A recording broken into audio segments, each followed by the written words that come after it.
Alors la découverte des restes humains à Téviec, pour les Pécards, c'est une surprise. Parce que eux, ce qu'ils cherchent, c'est les niveaux d'habitat, d'occupation quotidienne en fait, de ces populations qui sont les artisans du mégalithisme breton que les Pécards connaissent très bien. Donc ils ne s'attendent pas à trouver des restes humains, ils ne s'attendent pas à trouver des sépultures. Alors les conditions de préservation de ces squelettes sont en effet extrêmement exceptionnelles parce qu'il faut en fait un ensemble de conditions géochimiques très particulières. Notamment, il faut énormément de coquilles qui ont été déposées en même temps que les défunts et qui progressivement vont se dissoudre et vont faire baisser l'acidité naturelle des sols armoricains. Un siècle plus tard, l'anthropologue et médecin légiste Bruno Boulestin, partenaire de l'équipe scientifique de Grégor Marchand, procède au réexamen du squelette de Cassis.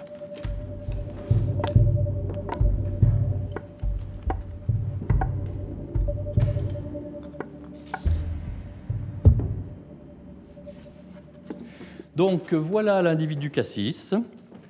Alors la première chose qu'on peut dire de lui, c'est qu'il s'agit d'un sujet adulte. Sa croissance est terminée. Malheureusement, on a très peu de moyens de déterminer précisément son âge. Donc on peut l'estimer autour de la quarantaine, mais c'est quand même relativement imprécis. Bon, par contre, l'examen de ses os coxaux, c'est-à-dire ses os du bassin, nous permettent de confirmer qu'il s'agit bien d'un homme. C'est un homme qui était plutôt en bonne santé. On a quelques lésions d'arthrose au niveau de sa colonne vertébrale, mais finalement très peu. Sinon, très peu de pathologie. C'est un sujet qui a un état dentaire tout à fait correct pour la période. Donc, un individu en bonne santé, globalement, c'est un sujet plutôt robuste, même s'il est dans la moyenne de ces gens du Mésolithique. Donc, c'est un individu qui serait presque banal s'il ne s'était pas fait assassiner.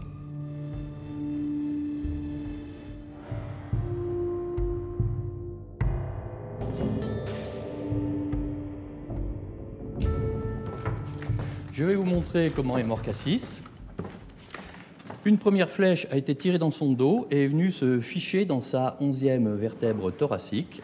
Alors cette flèche-là n'a pas été mortelle, mais une deuxième flèche a été tirée de l'avant depuis une position en hauteur, est rentrée dans sa cage thoracique, est venue se ficher dans sa 6e vertèbre thoracique en traversant l'aorte et en provoquant une hémorragie mortelle. Alors, les Pécards ont quitté la Bretagne à l'issue des fouilles de Téviec et Edic sous l'impulsion de l'abbé Breuil, qui était un des plus importants préhistoriens du début du XXe siècle, qui va tenter une concertation entre les Pécards et Zacharie Le Rosic, notamment pour essayer de convaincre les Pécards de remettre le produit des fouilles de Téviec et Edic au musée de Carnac, qui est sous l'autorité de Zacharie Le Rosic. La condamnation de Marthe et Saint-Just jette l'opprobre sur leurs travaux.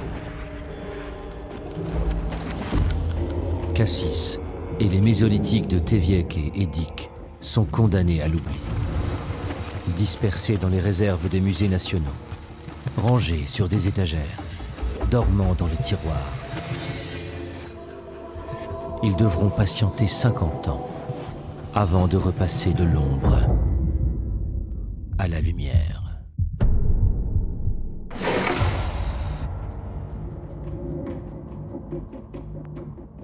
À partir des années 90, il est devenu plus facile de revenir sur Téviec et Edic, qui étaient frappés par une sorte d'omerta. Auparavant, c'était vraiment très compliqué de travailler sur ces matériaux sans qu'on vous renvoie en permanence à ce lourd passé collaborationniste.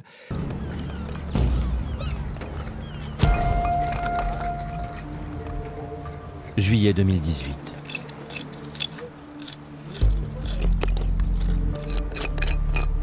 Béguerville est l'un des 300 sites mésolithiques découverts en Bretagne depuis les années 30. Ironie de l'histoire, ce lieu, que Marthe et Saint-Just avaient tant cherché, se situe à Quiberon, à un jet de pierre de Téviec et d'Edic, presque sous leurs yeux. Après 7 campagnes de fouilles, Grégor et son équipe n'ont en apparence rien recueilli de bien spectaculaire. Ici, pas de squelette ou de bois de cerf. Mais l'archéologie des années 2000 n'est pas celle des années 30. Les techniques ont évolué. Le regard et les mentalités ont changé. Et pour comprendre pourquoi Cassis a été assassiné, il faut enfin lever le voile sur ce mystère que Marthe et Saint-Just n'avaient pas pu résoudre. Comment vivaient ces populations mésolithiques à l'aube du 6e millénaire? Ouais. Ah, puis toi, on revoit le rocher. Là. Le site a livré de précieuses informations sur la vie quotidienne des derniers chasseurs-cueilleurs. Au Mésolithique, Begerville était probablement un site important consacré à la taille de pierre. À proximité du bord de mer, nos ancêtres trouvaient là une matière première inépuisable pour y fabriquer leurs outils. Les quantités phénoménales de déchets alimentaires laissés par les occupants attestent d'une fréquentation régulière du lieu et sur une longue période. On a un niveau d'ordure, si on veut, du Mésolithique, où on a énormément de restes alimentaires, qui est posé sur une plage ancienne, une plage fossile, comme on dit, et recouvert par de la dune. Donc en fait, les conditions sont identiques, mais avec nos méthodes de fouille, on peut vraiment récupérer la totalité des restes alimentaires qui ont été consommés par ces populations, à savoir, on le voit ici, des coquillages, beaucoup de mollusques, mais également des ossements qui nous témoignent en fait d'une alimentation tout au long de l'année, d'une occupation régulière sur ces habitats à Begerville comme à Théviec. Mais surtout, Grégor et son équipe ont découvert ce que Marthe et Saint-Just avaient désespérément cherché.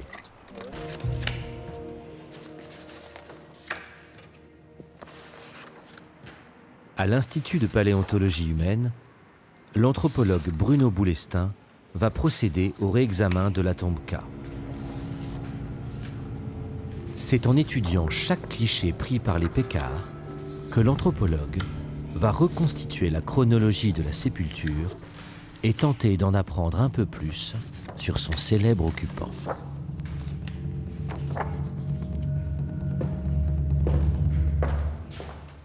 Nous avons une chance tout à fait extraordinaire, c'est que les Pécards nous ont laissé une documentation tout à fait exceptionnelle pour l'époque, puisque, rappelons-le, on est en 1929 quand ils fouillent Théviec, et notamment toute une série de photographies qui vont nous permettre de reconstituer l'histoire de la sépulture K. Alors, cette histoire débute par l'installation de l'individu Cassis dans une fosse, qui a été recouverte ensuite d'un massif de pierre, comme c'est le cas pour beaucoup de sépultures à Théviec. Mais ce qui est tout à fait particulier et même extraordinaire, c'est que cette tombe a été rouverte à plusieurs reprises. Alors, une première fois pour installer 4 individus, dont on aperçoit encore quelques connexions pour certains. Et de nouveau, elle va être ouverte pour installer un 6e et dernier individu au sommet. Et finalement, au-dessus de cet individu, le massif originel va être reconstruit. Alors, qu'est-ce que tout cela nous apprend sur l'individu Cassis? Alors d'abord, c'est une configuration qui est tout à fait exceptionnelle, puisqu'on ne la rencontre ni à Théviec, ni dans le Mésolithique. C'est un cas unique où on a un individu qui a été inhumé et qui ensuite a attiré d'autres individus qui ont été inhumés par-dessus lui. Donc ça signifie que cet individu avait quand même une certaine notoriété qui a perduré dans le temps, peut-être sur plusieurs générations, et finalement que c'était probablement un individu influent avec un certain prestige, peut-être dû à ses capacités particulières, soit un grand chasseur, soit un grand chaman, soit un grand guerrier.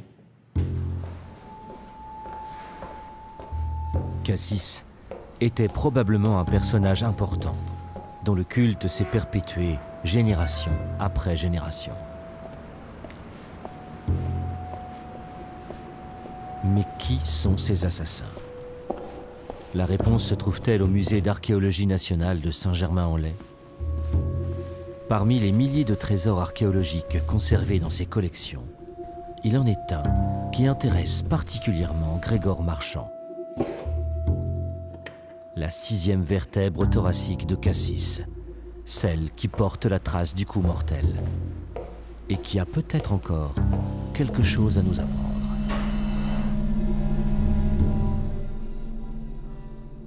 Alors voilà la vertèbre de Cassis qui a été impactée par un triangle scalène avec une petite base concave, des retouches bipolaires, qui a été réalisé selon les techniques et des normes du mésolithique théviécien, sur une roche qui est également une roche ramassée sur les plages de Bretagne.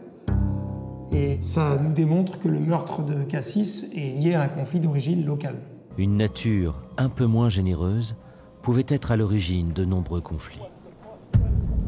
Du coup, sur la patelle, par exemple, et sur la monodonte, on va essayer de faire ce type d'analyse pour essayer de croiser aussi les informations, parce que si la palourde n'a été pêchée... À l'université Rennes 1, dans le laboratoire d'archéosciences de Catherine Dupont, tous les éléments collectés à Béguerville sont identifiés et classés par catégorie.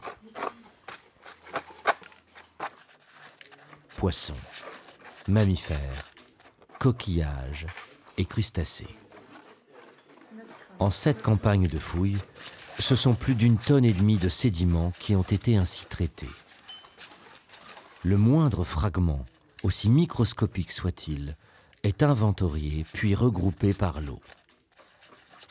Un travail de fourmi, lent, laborieux, mais qui va permettre petit à petit de reconstituer le régime alimentaire de celles et ceux qui vivaient en baie de Quiberon il y a 8000 ans.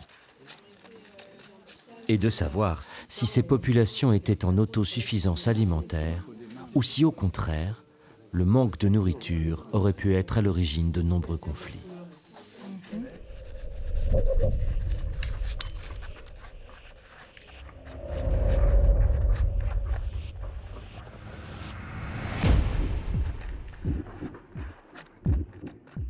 Une des conclusions qu'on peut avoir grâce à Béguerville, en regardant l'infiniment petit, on s'aperçoit qu'ils ont accès à une diversité de ressources et que cette diversité en fait, est exploitée à 100%.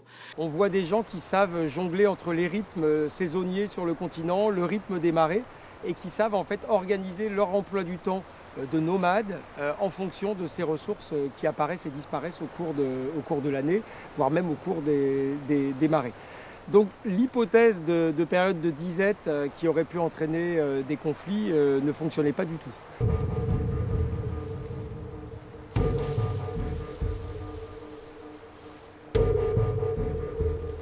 Leur principe s'est transmis de génération en génération. Sur la côte normande, près d'Hauteville-sur-Mer, certaines sont encore en activité.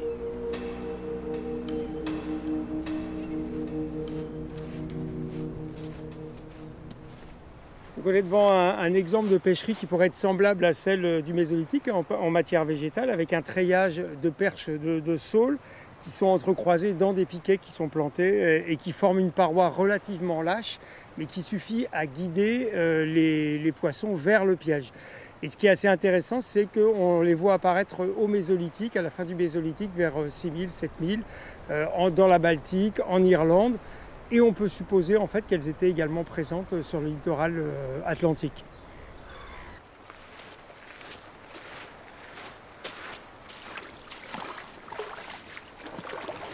Alors on est à l'extrémité de la pêcherie, dans le piège où venaient s'accumuler les poissons. Il faut savoir en fait que c'est des pêches qui sont quotidiennes et qui peuvent être abondantes de manière quotidienne à la fois au printemps et à l'automne. Donc en fait, pour peu que ces populations aient pu gérer cette abondance de ressources, notamment par le stockage, on a vraiment une accumulation de richesses qui est particulièrement importante autour de ces pêcheries. Ça a pu attirer des populations rivales, des populations mésolithiques locales qui ont voulu s'accaparer ces richesses.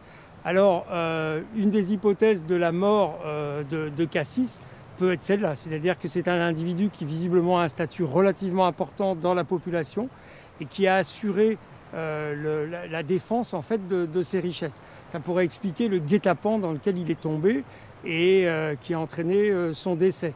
Donc ça fait un ensemble en fait de faits tout à fait cohérents.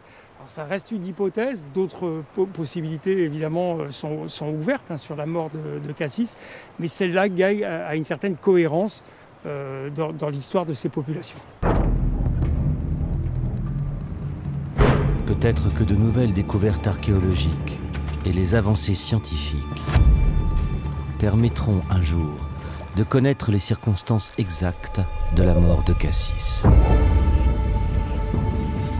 Mais la mémoire des temps anciens est capricieuse, et les archéologues savent que le passé aime parfois garder sa part de mystère.